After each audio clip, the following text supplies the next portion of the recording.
இயற்கை விவசாயத்தை நம்புவோம். கண்டிப்பா நல்லா இருப்போம்.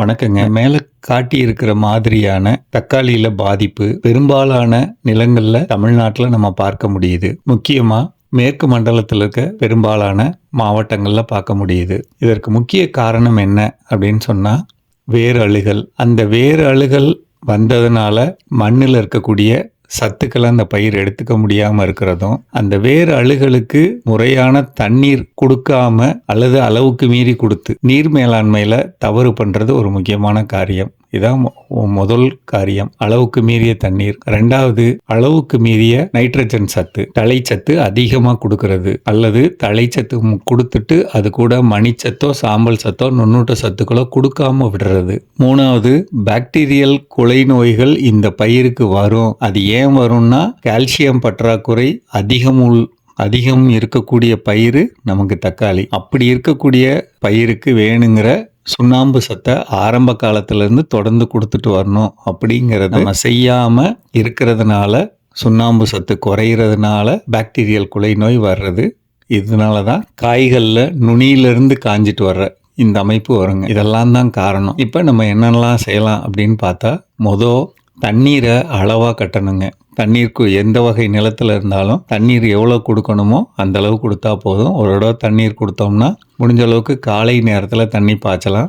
அப்போ பகலில் நம்ம அது பயிர் எடுத்துட்டது போக மிச்சது ஆவியாக போக வாய்ப்பு இருக்குது. தண்ணீர் குறைஞ்சி கிடைக்க வாய்ப்பு இருக்குது. வெளியில் மண்ணோட மேல் பகுதியை பார்த்து அடுத்த தண்ணி கொடுக்கக்கூடாதுங்க. மண்ணை தோண்டி பார்த்து அரை அடி ஆழத்தில் ஈரம் இருக்காங்கிறத செக் பண்ணிவிட்டு அதை பார்த்துட்டு தண்ணி கொடுக்கணுங்க.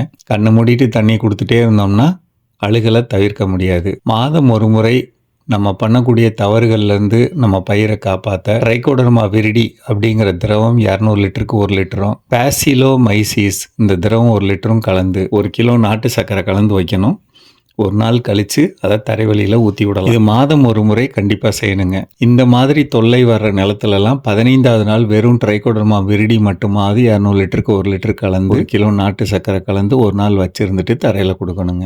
இது 2வது செயல்பாடு. 3வது, இப்போ நம்ம சொன்ன இந்த ட்ரைகோடர்மா விரிடியவே 200 லிட்டர் ஜீவாமிர்தம் ட்ரம்மில் கலந்து செஞ்சு வச்சுருந்தோம்னா 200 லிட்டர் ஜீவாமிர்தம் கூடையாவது அல்லது 200 லிட்டர் தண்ணியில் 20 கிலோ கடலை புண்ணாக்கு கலந்த அந்த அமைப்புலையாவது அல்லது 200 லிட்டர் தண்ணியில் 3 லிட்டர் மீன் அமிலம் அல்லது பஞ்சகாவியா இது கலந்த அமைப்புலையாவது அந்த ட்ரைகோடர்மா விரிடியும் பேசிலோமைசிஸும் கலந்துட்டு அது கூட கண்டிப்பாக 2 கிலோ வேம் கலக்கணும்.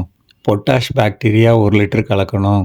கலந்து தரைவழியில் ஊற்றும். இதில் நான் சொன்னதில் எது ரொம்ப நல்லது அப்படின்னா ஜீவாமிர்தம். நிறையா சாணம் சார்ந்த பொருள்கள், அதாவது சாணமும் கோமியமும் இணைந்த மாதிரி இருக்கக்கூடிய பொருள்கள் ஜீவாமிர்தம் அல்லது அமுத கரைசல் அப்படி கொடுக்குறப்ப நமக்கு நல்ல ரிசல்ட் கிடைக்கும். 4வது, பயிர் மேலே தெளிக்கிறதுக்கு 100, இப்போ நீங்கள் கீழே 200 லிட்டர் கொடுத்துருக்கீங்க, அதே மாதிரி மேலே தெளிக்க 100 லிட்டர் தண்ணியில் 1 லிட்டர் சூடோமோனாஸ் கலந்து 1 லிட்டர் மீன் அமிலம் அல்லது பஞ்சகாவியா அல்லது ஈயம் கரைசல் கலந்துட்டு அது கூட அரை லிட்டர் ஹியூமிக் அமிலம், அரை லிட்டரு கடல் பாசி உரம் கலந்து தெளிக்கலாம். இது ஒட்டுக்கா ஒரே டைமில் தரையிலையும் தெளிச்சும் செய்ய வேண்டியது. அடுத்த 7வது நாள் தரைவழியில் 200 லிட்டரில் 20 லிட்டர் கோமியம், அது கூட 10 கிலோ அளவுக்காவது சுண்ணாம்பு கலந்து அந்த தண்ணீரை தரைவழி ஊற்றணுங்க.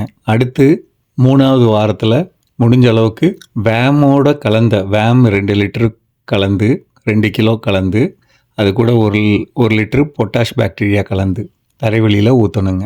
இந்த காரியத்தை கண்டிப்பாக செய்யணும். 3 வாரத்துக்கு சொல்லியிருக்கேன். ஒரு தடவை தெளிக்கலாம், முடியும்னா 12வது நாள் திருப்பி ஒரு தடவை தெளிக்கலாம். இந்த மாதிரி செய்கிறப்ப இந்த குறைபாடுகளை நம்ம சரி பண்ண முடியும். செஞ்சு பாருங்கள். ஜீவாமிர்தம் கொஞ்சம் அதிகமாக பயன்படுத்துங்க. தண்ணீரை தள்ளி கொடுங்க. வேம் பயன்பாட்டை அதிகரிங்க. பயிர் நல்லாயிருக்கும். நன்றிங்க.